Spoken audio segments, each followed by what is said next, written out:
Bismillahirrahmanirrahim. Alhamdulillahirabbil alamin wa bihi nasta'in ala umuri dunya waddin.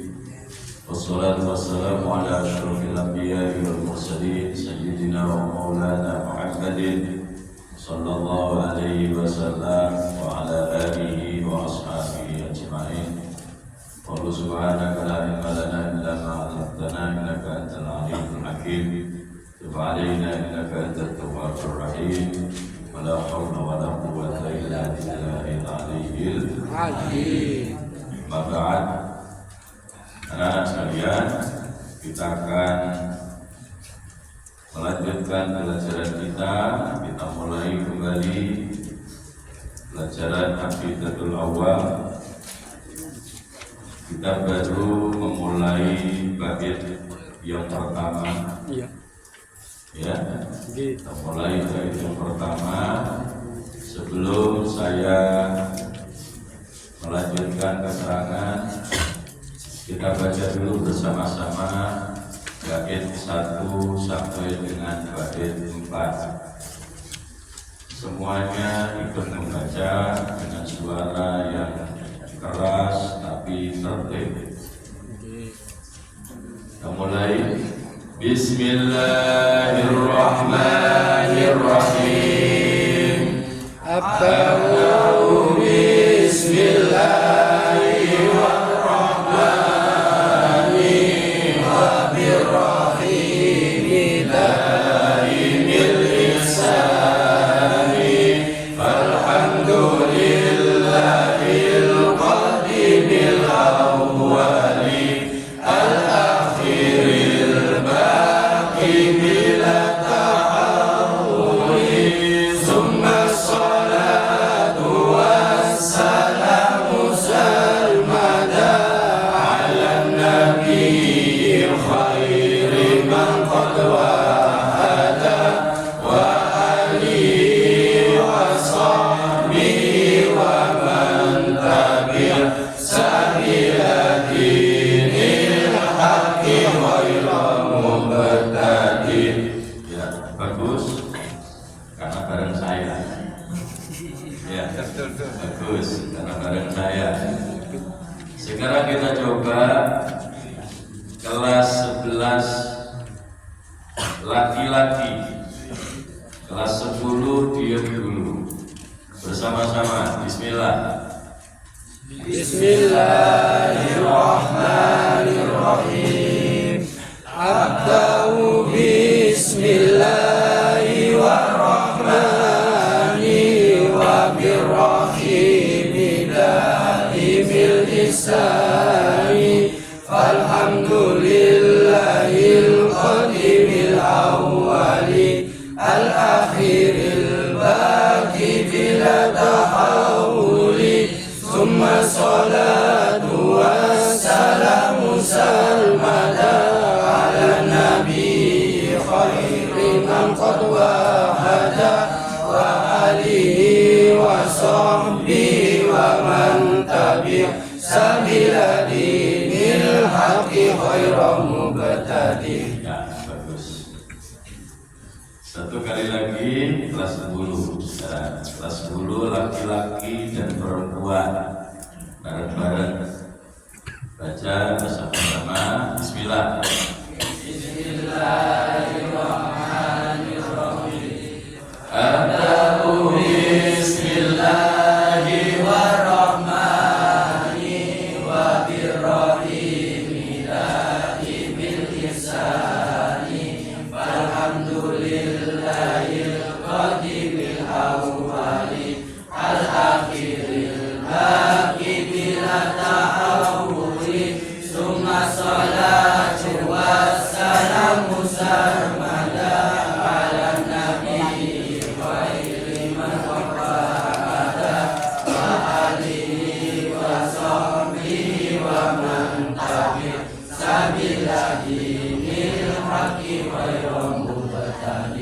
Oke, bagus. Saya berharap nanti perlahan semuanya bisa membaca secara baik, ya, bisa membaca secara baik dan mandiri, ya, masing-masing bisa membaca dengan baik. Baik, anak-anak sekalian, kalian buka catatannya. Kita kemarin sudah memulai beberapa poin penjelasan. Konsentrasi semuanya, tidak ada yang berbicara sendiri supaya ilmunya dimudahkan oleh Allah untuk masuk. Amin, amin. Pada bait yang pertama, Syekh Ahmad Marzuki menunjukkan satu pelajaran buat kita. Beliau memulai menyusun nadom aqidatul awwal dengan menyebut nama Allah. Pelajaran pertama yang patut untuk kita ambil dari apa yang ditunjukkan oleh beliau, bahwa setiap kali kita melakukan kebaikan, berusahalah untuk membiasakan diri memulai dengan membaca basmalah.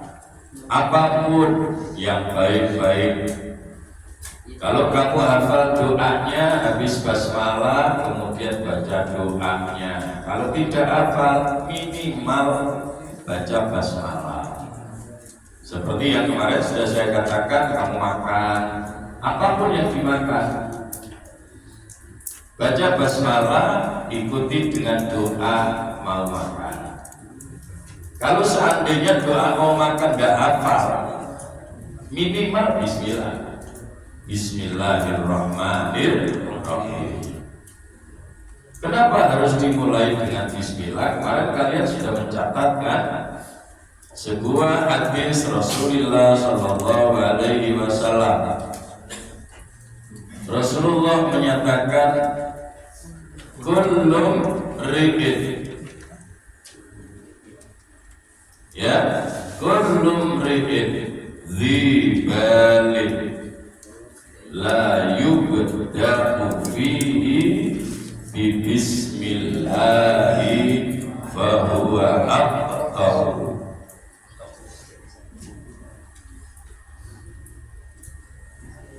Setiap sesuatu yang baik, segala sesuatu yang baik, apapun bentuknya kebaikan itu, kalau tidak dimulai dengan menyebut nama Allah, maka sesuatu itu terputus dari rahmat Allah. Eman. Maka makan, kalau ingin makanannya barokah, minimal baca bismillah. Kalau minumnya ingin barokah, minimal baca bismillah. Mau belajar, kalau ingin ilmunya barokah, dimulai dengan bismillah.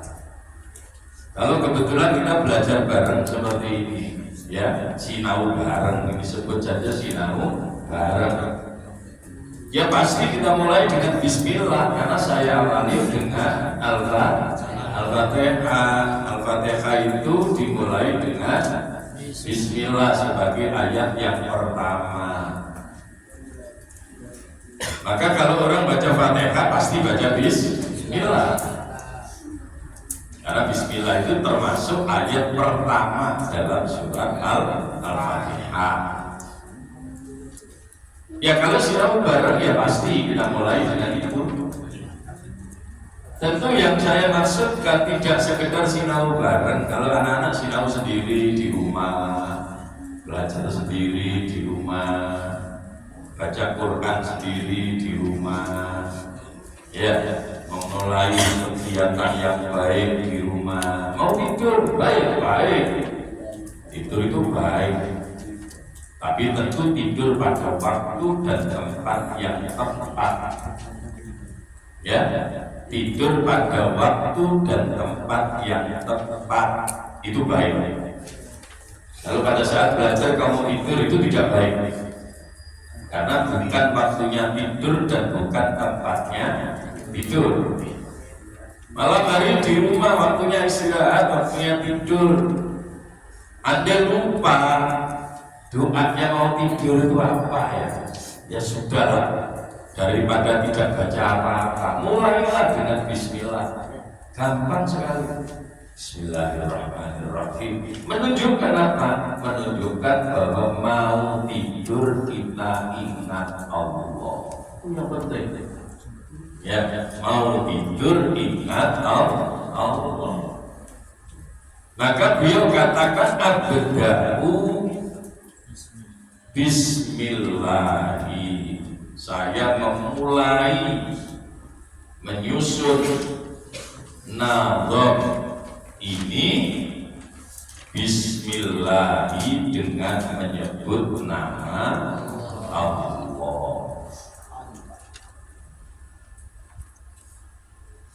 Allah itu apa? Allah itu apa? Perlu kamu pahami. Maka catatannya dibuka dan ditulis. Ya, Allah itu apa? Seorang ulama yaitu Syekh As-Sanwani. Syekh As-Sanwani. Jangan salah menulis. Syekh As-Sanwani.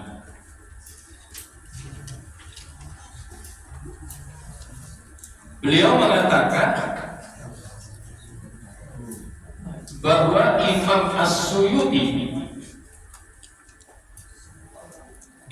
As-Suyuti menjelaskan bahwa makna Allah,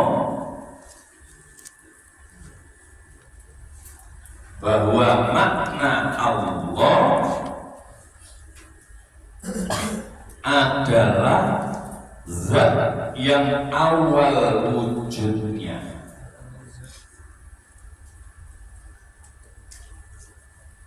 Allah adalah zat yang awal wujudnya.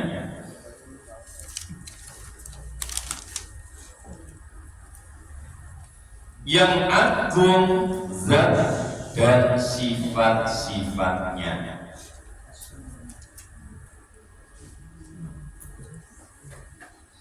Dan yang merata luas kebaikannya.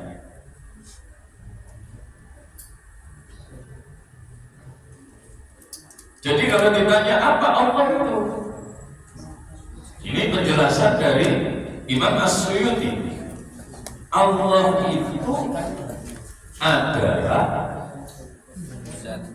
zat yang awal wujudnya. Sebelum semua alam semesta ini ada, Allah sudah ada. Karena seluruh alam semesta itu diciptakan oleh Allah, dan Allah berstatus sebagai zat yang menciptakan. Maka tidak mungkin yang menciptakan wujudnya belakangan. Kalau ceritane tukang kayu lahire sakmarine bangkune dadi. Ya.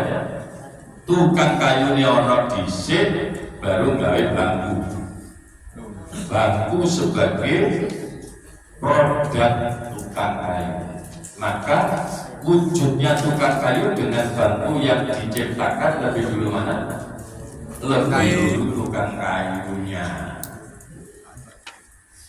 Allah itu zat yang menciptakan seluruh alam semesta. Maka Allah itu apa? Allah itu adalah zat yang awal wujudnya. Sebelum semuanya ada, Allah sudah ada lebih dulu. Kapan? Tidak pakai kapan, karena Allah itu tidak berpermulaan. Allah itu tidak pakai permulaan. Bas, jangan sampai bingung, karena ini menyangkut tauhid. Jadi kalau ditanya Allah itu apa? Allah itu adalah zat yang awal wujudnya, yang agung zat dan sifat-sifatnya. Zatnya Allah itu adalah zat yang agung. Sifat-sifat Allah juga merupakan sifat-sifat yang agung. Maka tidak mungkin sifat hamba, sifat makhluk menyamai sifat-sifat Allah. Ya, tidak mungkin seorang makhluk mempunyai sifat yang agung menyamai sifat-sifat Allah. Allah agung, maha agung zatnya, juga maha agung sifat-sifatnya. Karena itu saya sering mengingatkan anak-anak jangan pernah bermain-main dengan kalimat Allah. Kalimat Allah atau yang disebut dengan lafzul jalalah. Apa? Lafzul jalalah. Apa? Lafzul jalalah. Jangan pernah bermain-main dengan kalimat itu. Itu lafaz yang agung, lafaz yang sakral. Allah itu adalah satu-satunya Tuhan, satu-satunya yang menciptakan. Ya. Maka kalau ada yang mengaku jadi Tuhan, tak bahaya,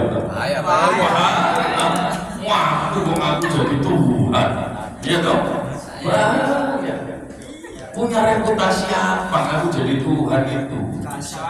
Iya dong, saya. Jadi kalau ada orang yang mentuhankan makhluk, itu ya rada-rada perlu dijemok batu. Rada-rada perlu dijemok batu. Kira-kira rada aneh. Kenapa? Karena memang hanya Allah. Allah satu-satunya zat yang maha agung. Allah satu-satunya zat yang memiliki sifat-sifat yang maha agung. Dan yang tidak kalah pentingnya, poin ketiga tadi, Allah itu merata luas kebaikan.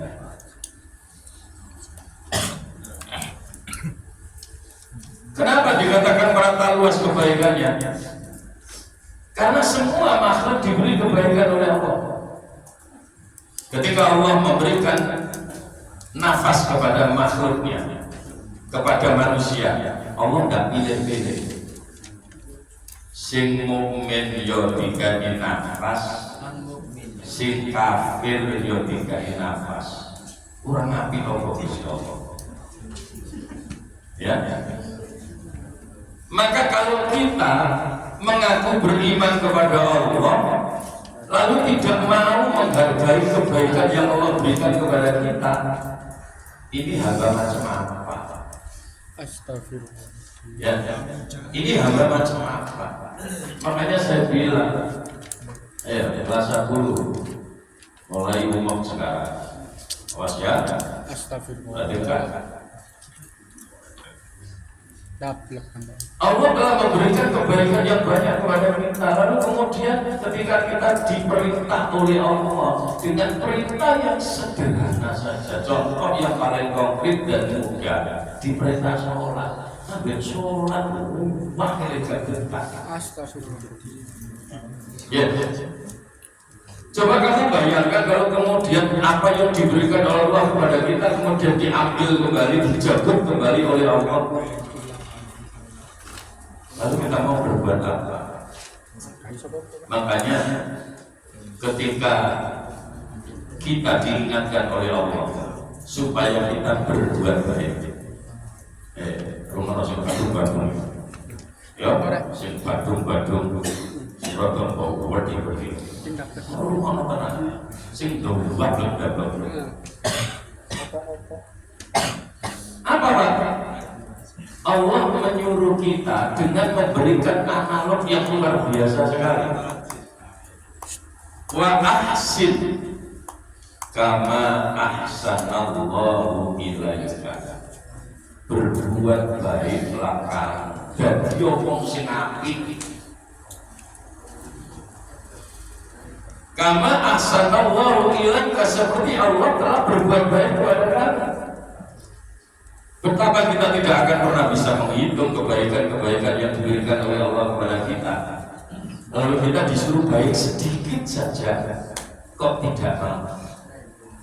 Ini coba masukkan ke dalam pikiran dan hati kamu. Anak-anak, jujur kalau saya tanya, sholat zuhur itu berapa menit? Gak sampai 5 menit, pintar. Sholat zuhur itu gak sampai 5 menit. Sementara Gusti Allah memberi rezeki kepada kita, nafas kita normal, denyut nadi kita normal, peredaran darah dalam tubuh kita normal. Berapa menit Allah memberikan kenormalan itu? Total sepanjang hidup kita, di kongkong sembahyang 25 menit aja, kadang Buddha. Ini kekokolan yang luar biasa. Ya, wes ya, rumah teman. Saya kalau ingin selamat, rumah teman. Ya tentu ngerumah itu maknanya ya udah sekedar kuping itu, akhirnya hijab. Sehingga kita kemudian punya gairah untuk memperbaiki diri. Jadi ketika kita bicara tentang Allah, siapa Allah? Sehingga beliau menunjukkan kepada kita saat memulai menyusun nadom akidatul abad, dimulai dengan menyebut nama Allah. Allah itu siapa? Ya seperti itu. Allah itu zat yang awal mula wujudnya. Allah itu adalah zat yang maha agung, baik zatnya maupun sifatnya. Allah itu adalah maha luas kebaikannya. Maka kamu jangan pernah kemudian membandingkan. Kalau ada orang jahat kok masih diberi rezeki banyak oleh Allah, tidak usah dibandingkan. Kalau ada orang kafir kok masih diberi kehidupan yang jauh lebih layak dari kita, tidak usah iri. Kenapa? Karena nanti ketika kita melanjutkan ada Ar-Rahman, ada Ar-Rahim. Ya, makanya tidak sekedar menyebut nama Allah, tapi juga menyebut sifat-sifat agungnya Allah. Abda'u bismillahi warrahmani. Jadi tidak sekedar menyebut nama Allah, tapi juga menyebut sifat agungnya Allah yang dikatakan Ar-Rahman. Apa Ar-Rahman itu? Apa Ar-Rahman itu? Makna Ar-Rahman adalah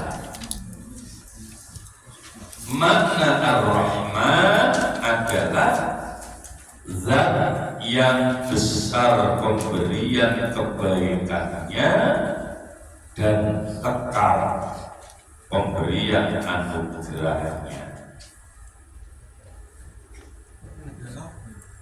Jadi makna Ar-Rahman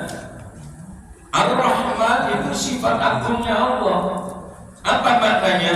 Ar-Rahman itu adalah zat yang besar pemberian kebaikannya dan kekal pemberian anugerahnya.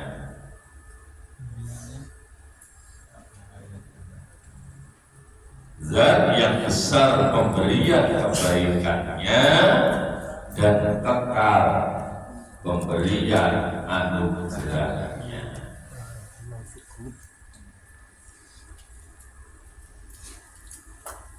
Kok dikatakan kekal? Karena sepanjang adanya kita mulai diciptakan sampai besok, maka pemberian Allah itu akan terus mengalir kepada kita. Lalu kemudian kalau ada orang bilang, "Aku kok ini toh?" Itu karena tidak mau bersyukur. Ya, pemberian Allah itu luar biasa sekali. Ya.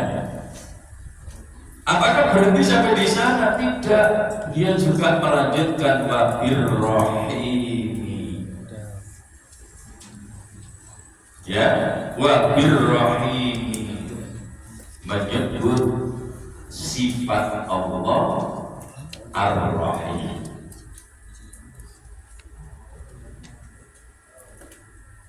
Ada coba main. Ya. Apa ar-rahim itu? Makna ar-rahim itu adalah zat yang memenuhi kebutuhan, zat yang memenuhi kebutuhan,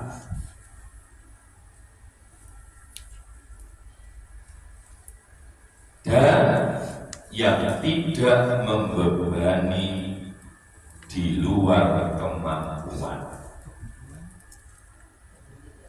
Ar-Rahim adalah zat yang memenuhi kebutuhan dan yang tidak membebani di luar kemampuan. Makanya Allah secara gamblang menyebut di dalam Al-Quran, la yukallifullahu nafsan illa wus'aha. Allah nyuruh kita itu apa sih? Ringan semua. Sholat ringan, puasa ringan. Kalau ceritanya mau ngelakoni puasa gara-gara puasa makan juga ceritanya. Betul? Betul. Ketika Allah menyuruh kita melakukan satu kebaikan, ketika Allah menyuruh kita melakukan satu amalan, maka perintah Allah itu sudah diukur. Nek ini menungso isok nglakoni. Lu kok gak iso? Akhirnya males. Bukan karena gak bisa, karena males. Maka kamu saya latih di sini sholat duha 8 rakaat. Cuakel.